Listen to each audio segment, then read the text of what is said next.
ॐ सहना भवतु सहनौ भुनक्तु सह वीर्यं करवावहै तेजस्विनावधीतमस्तु मा विद्विषावहै।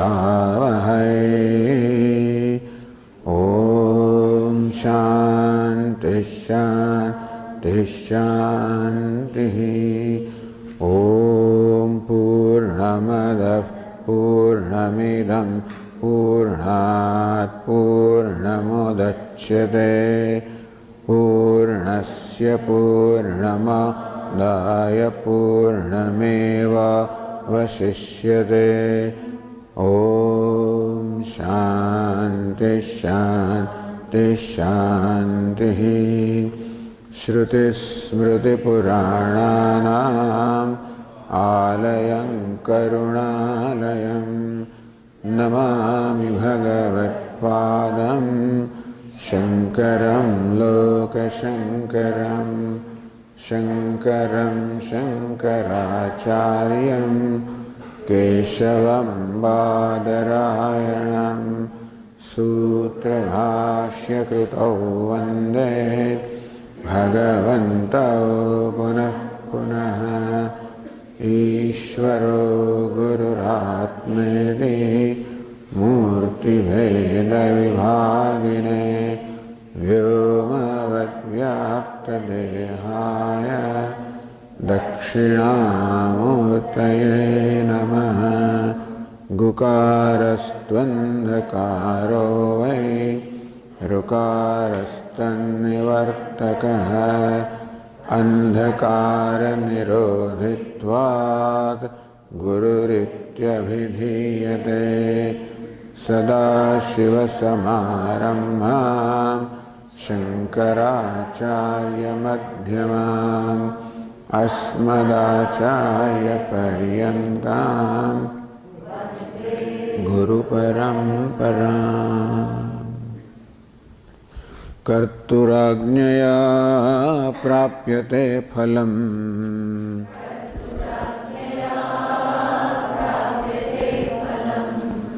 कर्म किं परं कर्म तज्जडम्।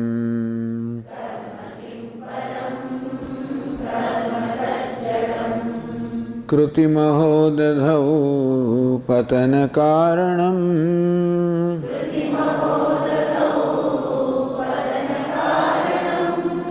फलमशाश्वतं गतिनिरोधकम्।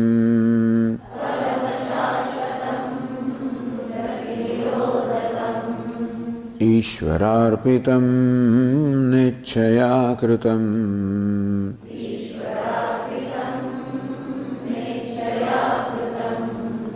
चित्तशोधकं मुक्तिसाधकम्।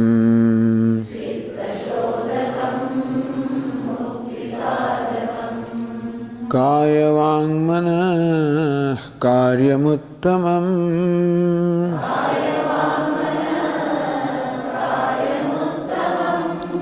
पूजनं जपश्चिन्तनं क्रमात्।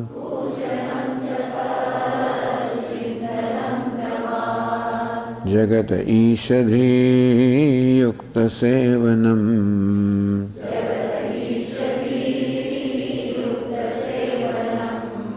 अष्टमूर्तिभृद्देवपूजनम्।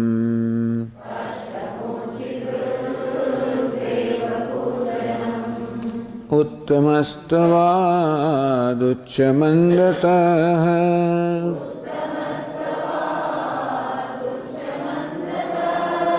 चित्तजं जपध्यानमुत्तमम्।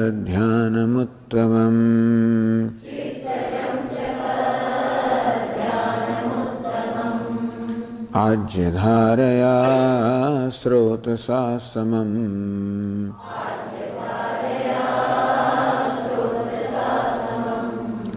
सरलचिन्तनं विरलतः परम्।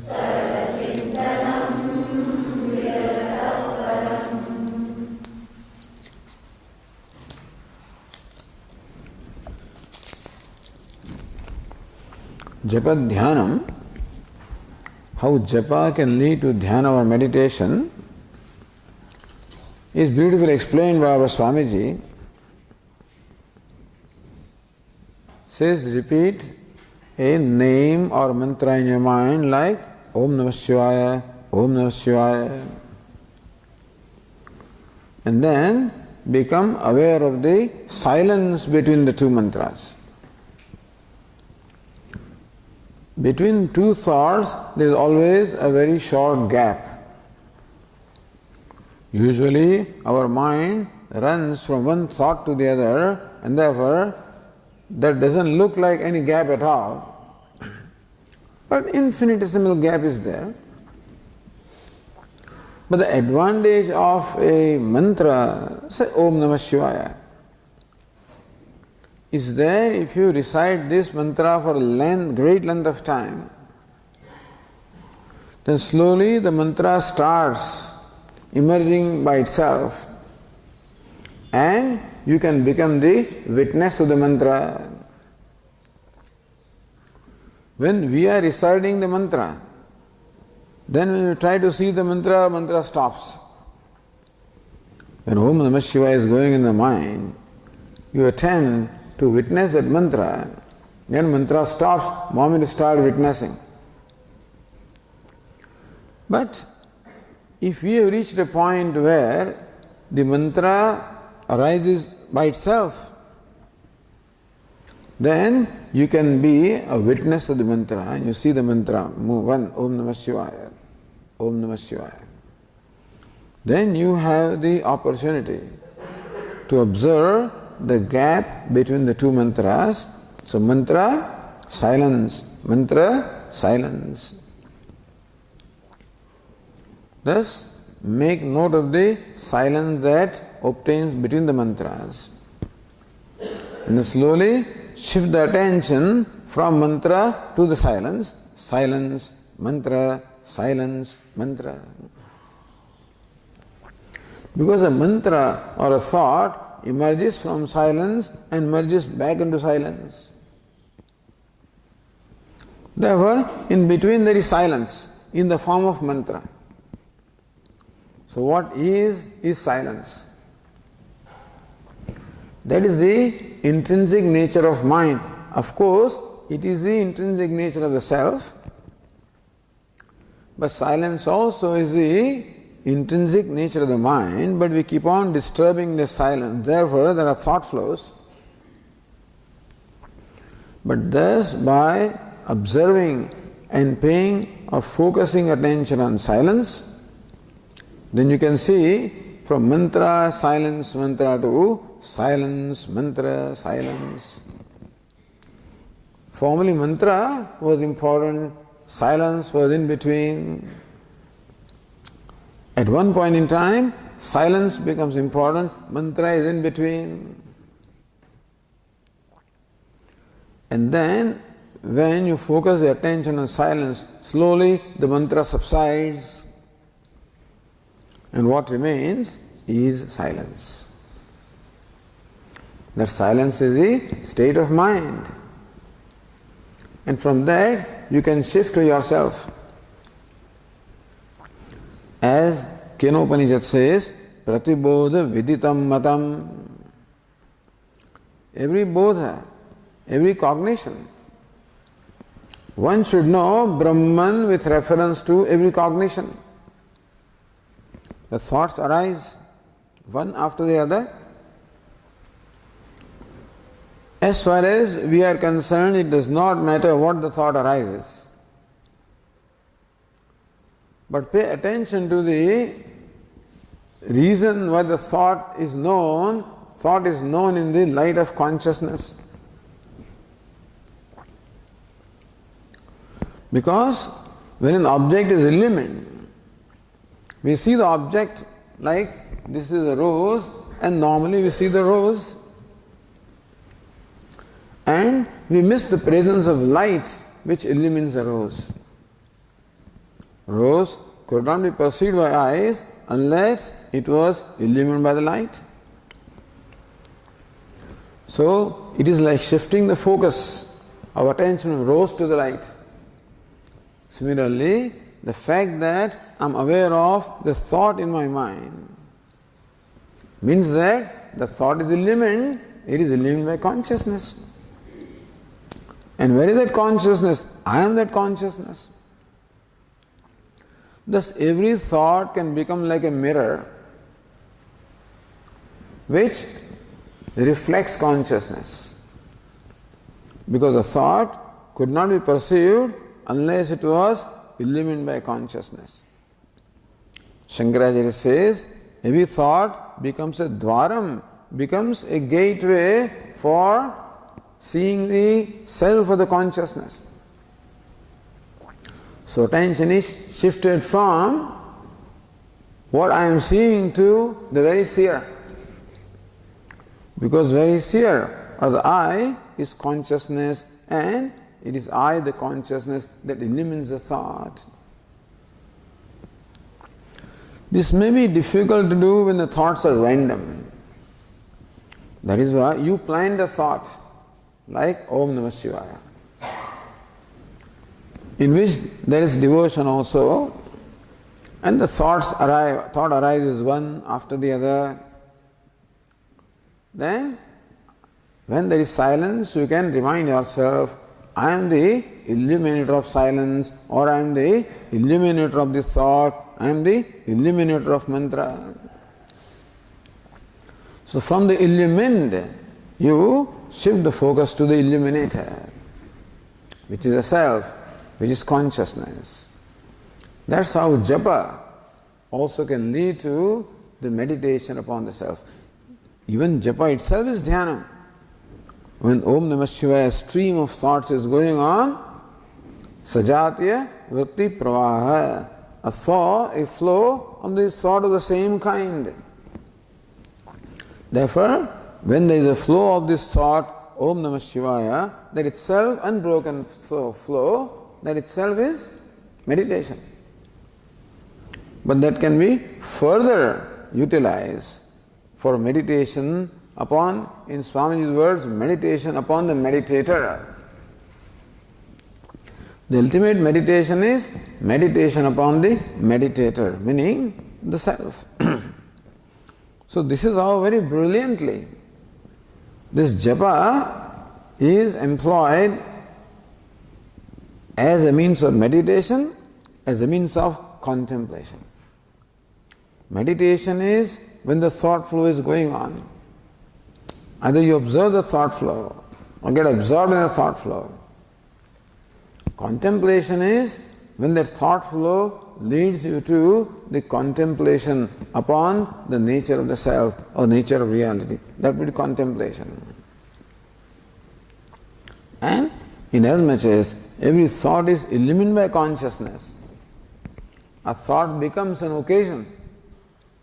Just as a mirror becomes an occasion to see my own face, so also the thought becomes an occasion to contemplate upon the self. So japa dhyanam uttamam, or this ajyadharaya srota sasamam sarala chintanam vilalatah param. Thus Ramana Maharsi talked about the chintanam, pujanam, japa, chintanam, kramat in that order. First talked about pujanam, then talked about the japa, and in the 7th verse talked about the chintanam.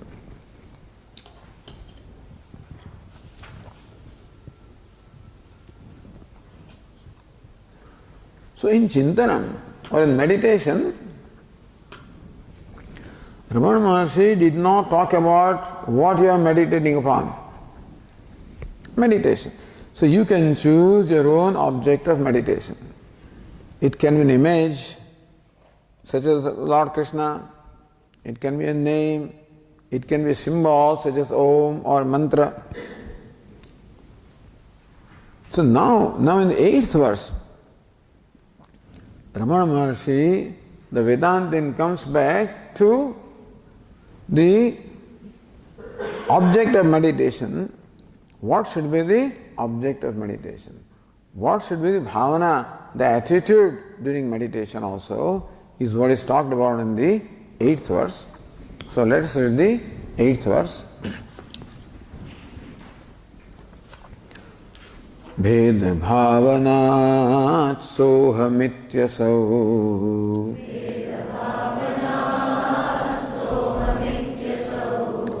bhavana bhida pavani mata.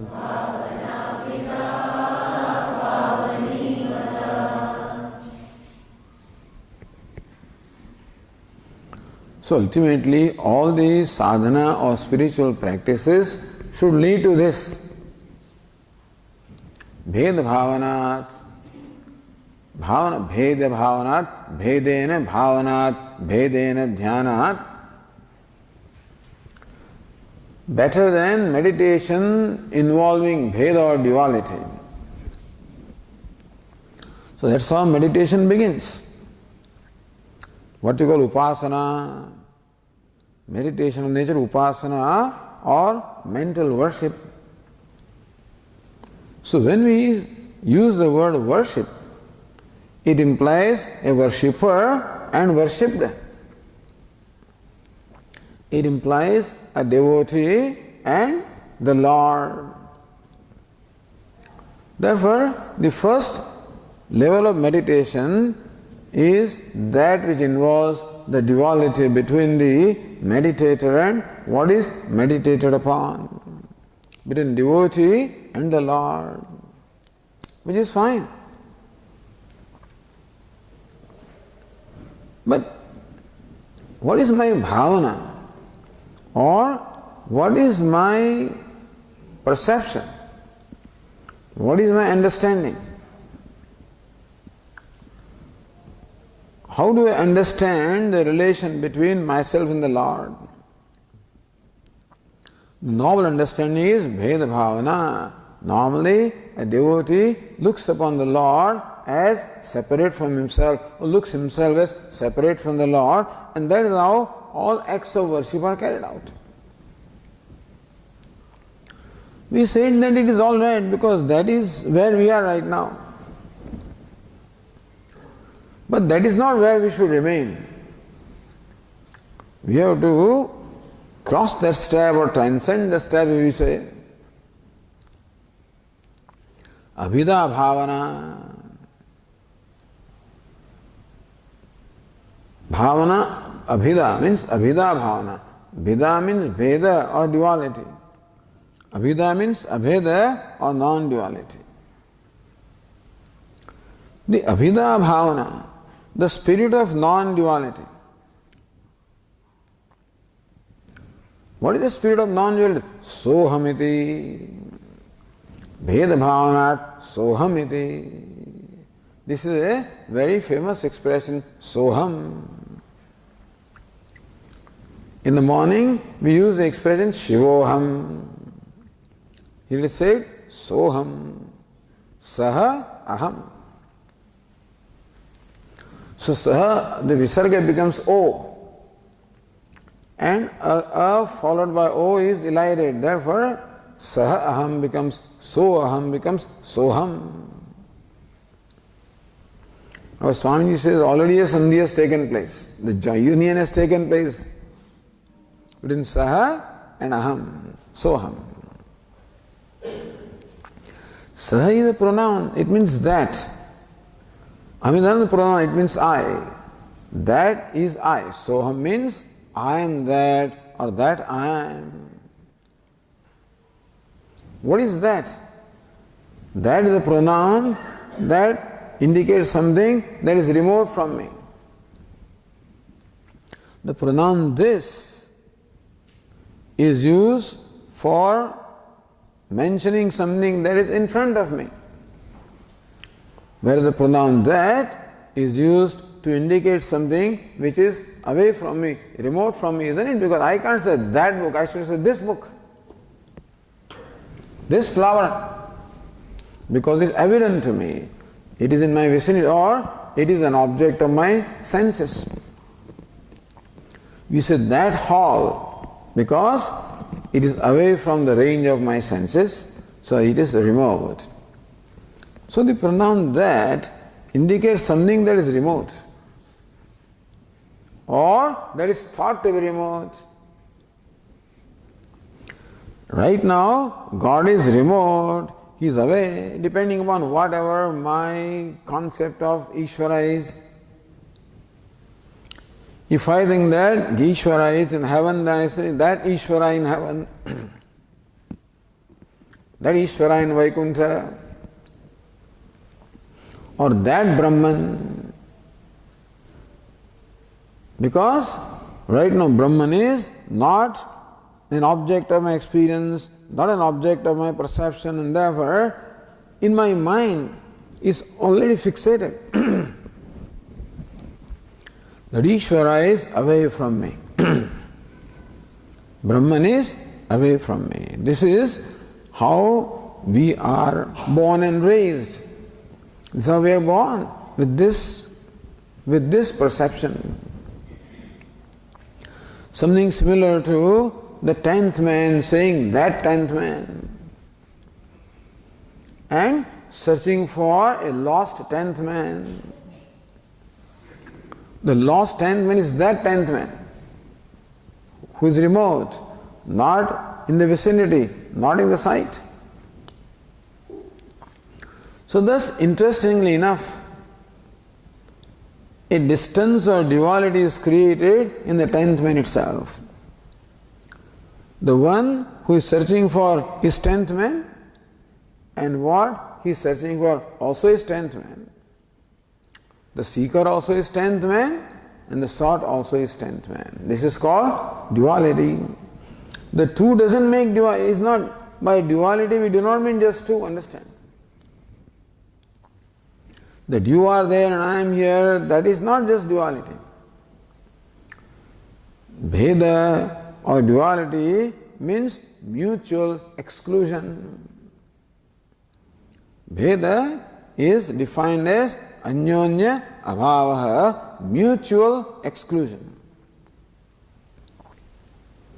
That there is a duality between you and I if I look upon you as excluding me and look upon me as excluding you. So typically, this is the part which possesses partness. This is the cloth that possesses clothness. This is ghata and pata. Pot is not the cloth and cloth is not the pot. Pot possesses partness. Cloth possesses clothness. And therefore, in pot there is no clothness, in cloth there is no partness. This is like saying that, meaning that the pot excludes the cloth excludes the pot. Where the pot is, there the cloth is not. What the pot is, that the cloth is not. Where the cloth is, there the pot is not. What the cloth is, that the pot is not. It's called mutual exclusion. This is Bheda. Understand what is duality? That you are sitting there and I am sitting here does not necessarily mean duality. If I do not feel excluded by you, normally when I confront the world, my immediate thought is, I am not what you are and I am excluded by you. The reason why I feel a sense of limitation is not necessarily because that I am in the body, but that I feel excluded by the world. I am not what you are. You are separate from me, I am separate from you. Therefore, as soon as I come across you, I look upon you as different from me, and whatever attributes or qualifications or specialties you possess are not in me. That is called exclusion. Oh, you are a doctor? Oh, I am not a doctor. You are a millionaire? I am not a millionaire. Oh, you are an NRI? I am not an NRI. I may not say all this, but all of this automatically takes place in my mind. Therefore, when I interact with you as a person who does not possess what you have or what you are. And therefore I may try to assert myself that I also possess something, I am also something, hum bhi kuch kam nahi, I am not less than you. This is samsara, poor thing, Everybody suffers from this. Everybody has to therefore assert it himself or herself and prove that I am something. In all the talks that goes on, among people, it's interesting to observe how everybody comes across as something that is, I know it, I am no less. Generally speaking, a strong need to prove that I am no less. By either proving myself superior to you or proving you inferior to me, one of the ways. This is suffering, nothing less. This is suffering. And this suffering Vedanta addresses. This Bheda Bhavana. And therefore this Bheda Bhavana or the sense of duality or mutual exclusion even continues with Ishvara. Meaning that I am not Ishvara, I do not have what Ishvara has. Ishvara is omniscient, omnipotent, omnipresent. He is a ruler, he is a creator. I am created, I am ruled. He is a ruler, I am ruled. He is creator, I am created. He is all knowledge, I am little knowledge. He is all power, I am little power. Immediately I become conscious of my insignificance. We are very self-conscious being, therefore this happens to us. Maybe a dog and cat don't feel that. They may know the difference that this fellow is a dog or it's a cat. That difference they know. But I do not think that it causes in a dog an inferiority complex or a superiority complex. A complex is not created. But the moment I come across you, a complex is created in me that I am not you, and and therefore I am superior to, I am inferior to, I am different from you. This duality is the cause of all human suffering. It is this duality that creates in me a complex of being separated, being excluded, and my struggle to become included, to please you so that you include me. Therefore, my constant attempt to please you. Swamiji, this is wonderful. Why not? Because I want to please you. Why do I want to please you? So that you include me. So that you do not exclude me. I want to be included. I want to become one. Basically, I want to become one with you. Although I feel being excluded, I feel the duality, but then my basic desire is to overcome that duality and become one with you. So we form groups and we form variety of things, in order to establish some kind of oneness among ourselves. Meaning that a human being loves oneness, he loves non-duality. As the Swami says, no one loves duality. Everyone intrinsically loves non-duality. Although not knowing how to bring about that non-duality, I may wind up creating duality, that's a different matter. We may not know how to bring about that non-duality. So I create a non-duality with you, but I create duality elsewhere. That's how raga dveshas come.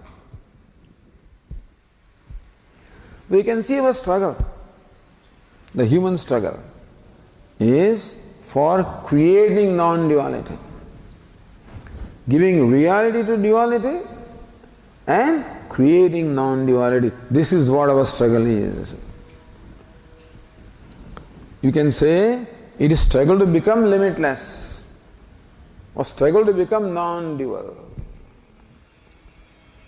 And this struggle is going on from the time beginningless. That is where Vedanta comes to our rescue. Just as you are the 10th man, tvam dashamosi. You are the 10th man. Similarly, Vedanta says tat tvamasi. Tat and saha the same by that. Tat is neuter, saha is masculine. That's the only difference. Tat tvamasi or saha tvamasi, it also could have been said. So you are saha tvamasi. You are that. What do you think is different from you? What do you think is excluding you is you. Now this we'll discuss later on, so I will not exhaust this topic here. But idea is that Tattvamasi, this is what the teaching is. And what's the response of the student? Soham. Now at this point perhaps Ramana Maharsi does not mean that you know this. Because still the discussion on knowledge has not taken place. This is still the topic of meditation. So Ramana Maharsi says, Bheda Bhavanat Sohamityasau. Even when you meditate upon God or meditate upon something, but our meditation is always upon God in one form or the other. It's not meditation on some other object. It is taken for granted that it is meditation upon God. Whatever your concept of God is, of course. Therefore, there are as many gods. People think there is one God and two. As many gods, as many people are, I tell you. How many Lord Krishnas are there? As many devotees, as many Krishnas. Because everybody's concept of Krishna is unique. There were sometimes some people say Lord Krishna is holding his flute this way, on the right side. Somebody is on the left side, So which is right? Right side or left side? So this case went to court. Judge says leave both of them, The idea is that everybody, even though we say Lord Krishna, Rama, Shiva, whatever we say, we have our own concept, which is all right. No need to fight really about one God and many gods. There are as many gods, as many people are there. How many religions are there? As many religions.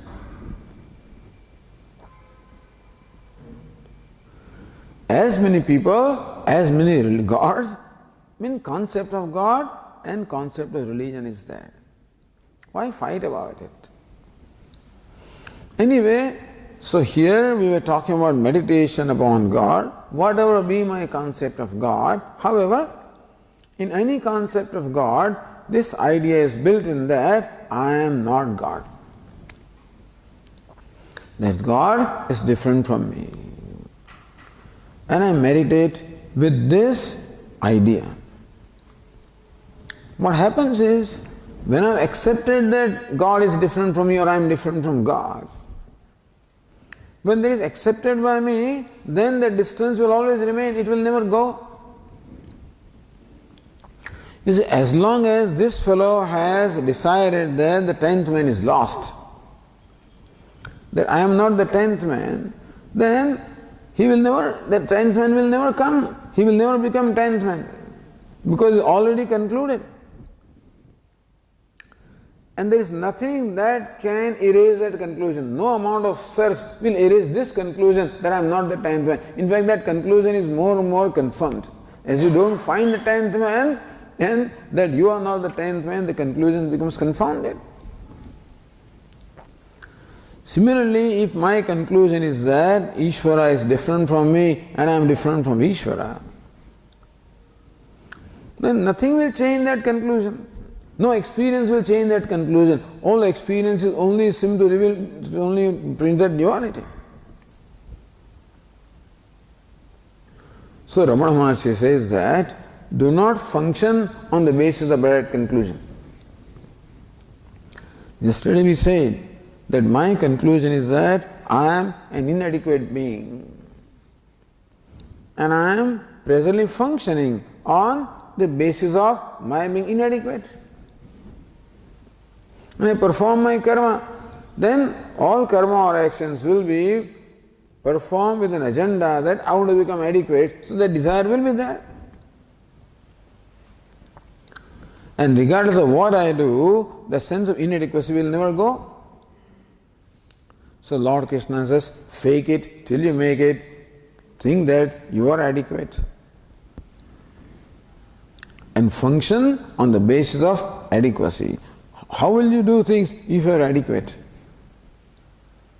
You will become a contributor. Then do that.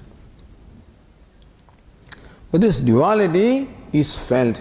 This duality that is felt by everybody is presented by Upanishads in a very beautiful way. The Mundaka Upanishad gives the imagery of two birds. Dva Suparna Sayuja Sakhaya Samanam Vruksham Parishasvajate. Mundaka Upanishad says that in the self-same tree there are two birds identical looking, never separated from each other. Two similar identical looking birds never separated, which means that there are not two birds really. But still, two birds are present because we think there are two birds. One bird is Jiva, other bird is Ishvara. So duality which we have taken for granted is presented in the form of these two birds. To convey the idea that when you think there are two, in fact there is one. Unfortunately, there are many acharyas or great teachers who take this literally and says, look, Upanishad itself says that there are two birds, there is Ishvara and there is Jiva, they are two separate. The Upanishad also gives an illustration of how from a blazing fire countless sparks emerge. See, the Upanishad itself says that God is like fire and you are like spark. You are a part, just as spark is part of fire, you are a part of God. See, Vedanta interprets the same thing in a different way. It is with what conclusion you approach a text. If your conclusion is that the duality is real, then that's what you will read there. If your conclusion is that non-duality is what the Upanishad's Tatparya or purport, that's what you will read there. So that's how they accuse Shankaracharya of twisting everything and interpreting everything in a non-dual way. The Shankaracharya with his brilliance wrote the Brahma Sutra Bhasha in such a that they cannot shake it. But still he is accused of imposing his own agenda upon the scriptures. Even the Lokmanya Tilak says that. He doesn't mention Shankaracharya, but he says, I've read all the Bhashyas. I've read all the commentaries on the Bhagavad Gita. And I find that every commentator is fitting his view into Bhagavad Gita. Therefore, I am coming up with an objective. What is it? That karma is the purport of Bhagavad Gita. Maybe you are also going with an agenda, isn't it? But anyway, therefore, so Vedantin says that the two birds are not two, there is non-duality, but because you see duality, therefore the two birds are presented.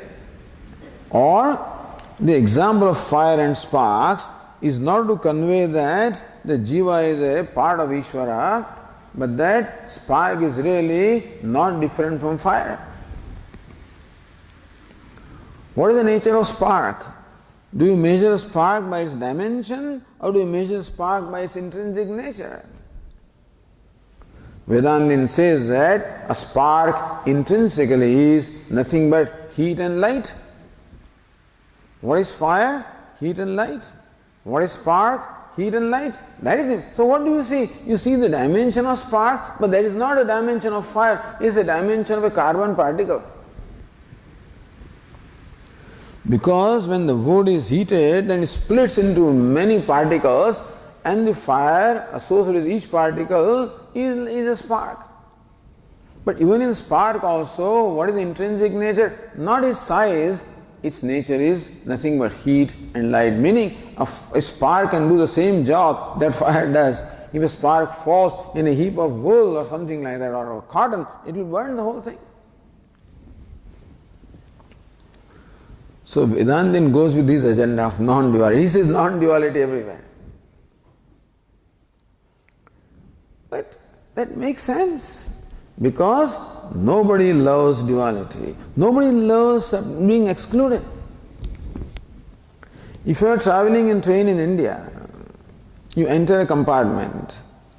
6 people are sitting there smoking bidi, and you go and stand there looking. They will pass on bidi, means a cigarette to you. If I don't smoke, get away from here. If they are playing cards, they'll invite you to join them. But if you don't want, get lost. Because nobody loves duality, everybody wants oneness. So, human heart does not love duality, human heart loves non-duality. Although there is a very famous statement on the part of the Vaishnava Acharyas. They say, I want to taste sugar, I do not want to become sugar.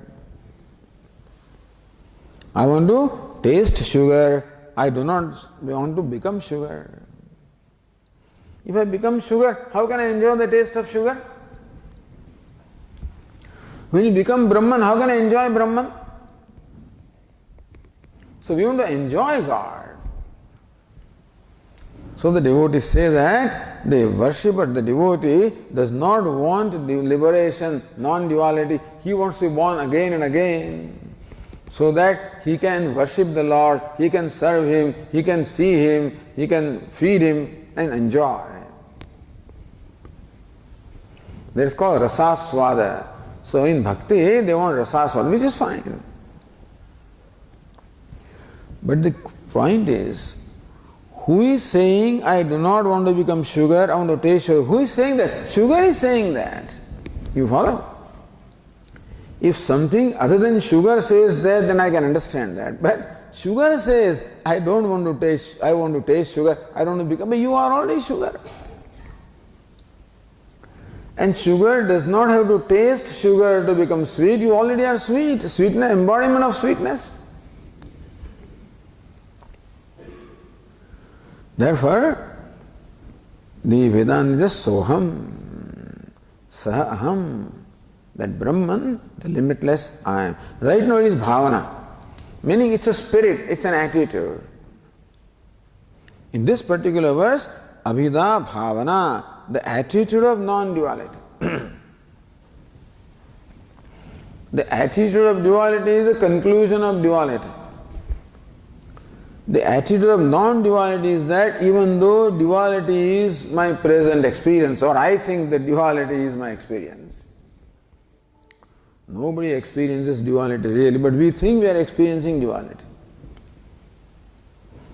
Only thing is non-duality, therefore you cannot experience duality. Where are you going to get it from? If duality existed, that's what Vedanta says. If duality existed, then you can experience duality. Where is it? Oh, you are there and I am here. That is all duality. What do you mean by you? What do you mean by I? I am here. I am 5 or 6 inches tall. That's not you. That's your body.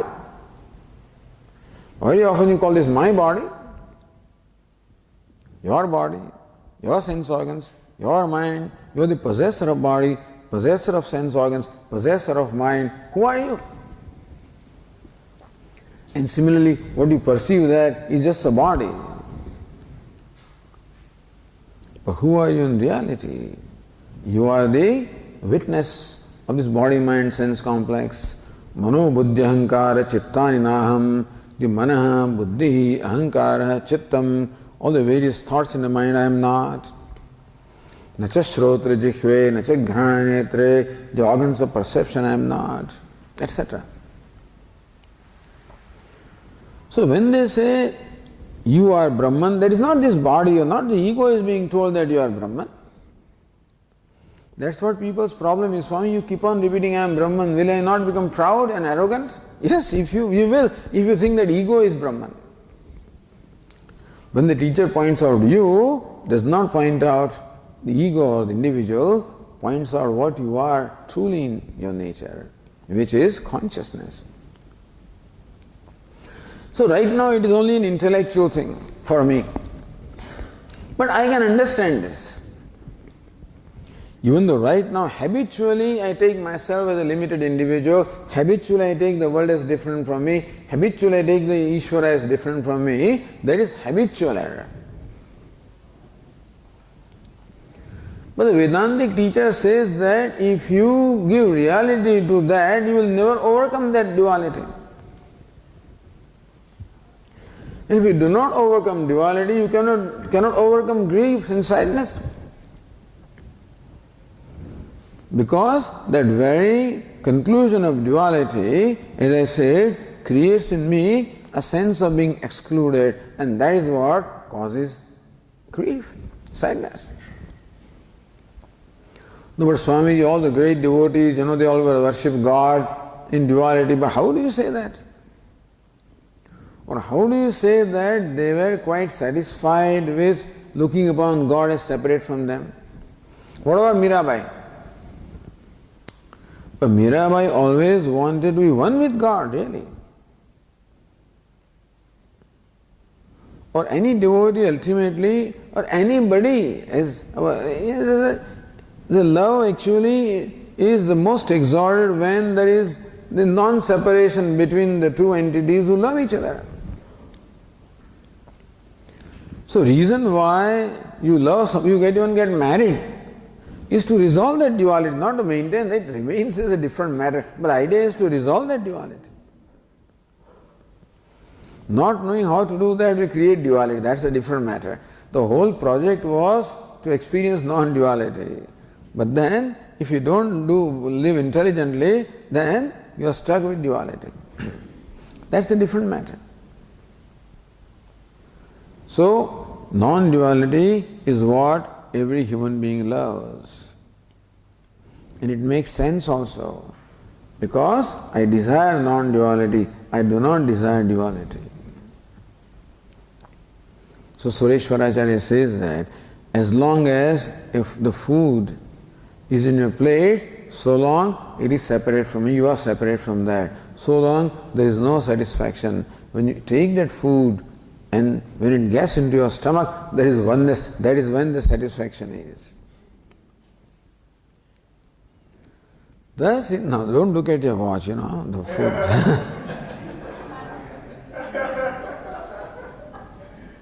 Because food is mentioned,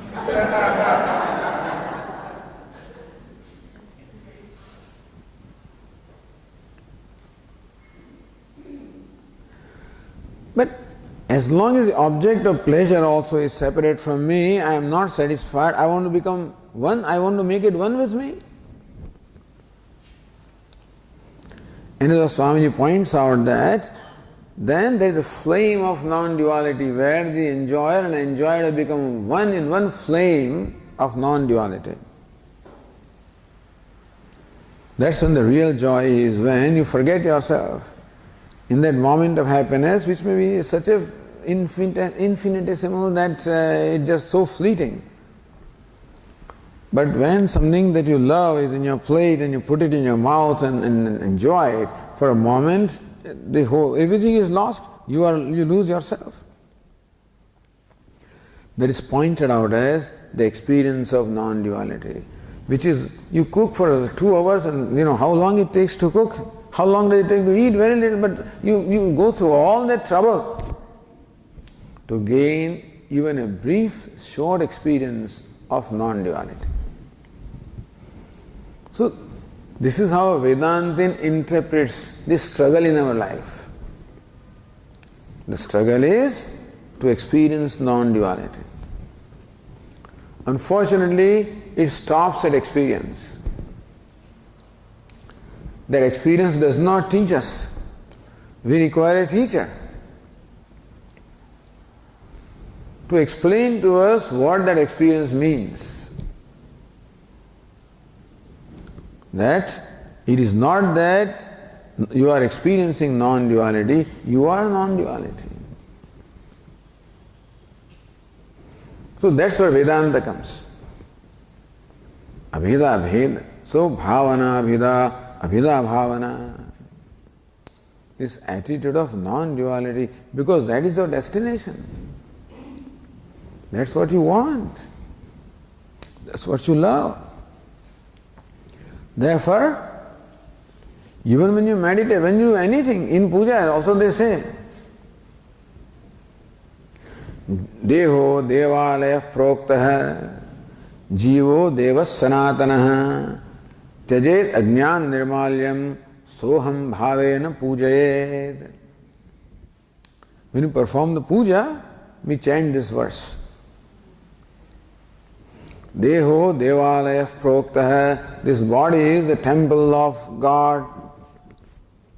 Who is God? Jivo Deva Sanatana. This Jivatma is Deva Sanatana, is the eternal God. Tyajet Jnana Nirmalyam. See, Nirmalya, what is Nirmalya? You know, when you, for example, perform the worship of Lord Shiva, you make various offerings of leaves, bilva leaves, flowers, etc. Before you perform the puja, next day you remove all that. That's called Nirmalya. So before performing puja, the Nirmalya should be removed. Similarly, before performing puja, you remove Nirmalyam from yourself. Tyajet Ajnana Nirmalyam. The Nirmalyam, in the form of ignorance, please give up. Soham Bhavena Pujayet, and worship the Lord. Soham, that He is me. At least this verse is repeated. But this says what it is that you are seeking through this puja. Don't ask for any little limited things out of this. You can use the occasion of any worship also to fulfill a desire, which most people do. But that is the unintelligent way of conducting ourselves. What's the intelligent way? Intelligent way is that, Lord, I don't want something from you, I want you. So why settle for limited when you can get the limitless? And Lord Krishna says that I am waiting for my devotee to ask for that. He is ready to give himself up, offer himself. But unfortunately, the devotees always ask for small, insignificant things, and that's what they get. Tyajet ajnana nirmalyam soham bhavena pujet. The nirmalyam in the form of ignorance, in the form of the notion of duality, may you give that up and worship soham, that I am. So that was worship. Here it is meditation. Abhida bhavana. This bhavana or attitude of non-duality. Even when you are worshipping in duality, meaning that even when you are worshipping Ishvara in your mind and doing things, still also let there be the attitude or let there be the goal of non-duality. Meaning that let there be a prayer that, oh Lord, as a result of this worship, I wish to remove the non-duality. I want to remove the duality. I want non-duality. Pavani mata. This bhavana, this attitude, this spirit is said to be pavani, is purifying. This attitude purifies. What is basic impurity? The duality, the notion of duality is the basic. Duality is not the impurity. The notion of duality is the impurity. Vedanta says that there is no duality. You can't even say that I am experiencing duality. You are interpreting your experience as duality, not that you are experiencing duality. Just as there is a piece of rope and you say I am experiencing snake. No. You think that it is a snake, not that you are experiencing snake. You are experiencing rope only. But your interpretation is that there is a snake. So what we are experiencing is only one, because there is no duality. All there is consciousness. Purnamada, Purnamidam. Purnameva avashishyate. What remains is Purnam, a whole or complete. And completeness cannot be divided into pieces. That is called a whole which is indivisible. But we are cutting the reality into many pieces. Therefore, to overcome that conclusion of giving reality to duality, start with this conclusion, start with this attitude that what I want is non-duality. Then someday that duality will go. If you begin with the goal of non-duality, someday the duality will go. If otherwise, if you start with duality, it will never go. Abhida bhavana, pavanimata, this bhavana, this attitude of non-duality is most purifying, where the basic impurity is the conclusion of duality or giving reality to duality. Nahi jnanena sadusham pavitramiha vidyate. In the Bhagavad Gita, Lord Krishna also says that there is nothing, no greater purifier than knowledge of this non-duality. Jnanagni sarvakarmani bhasmasat kurute tasa. Lord Krishna says that just as a blazing fire turns all firewood to ashes, and so also the fire of knowledge reduces all the duality into ashes. So pavanimata, therefore mata. Mata means this is a considered opinion.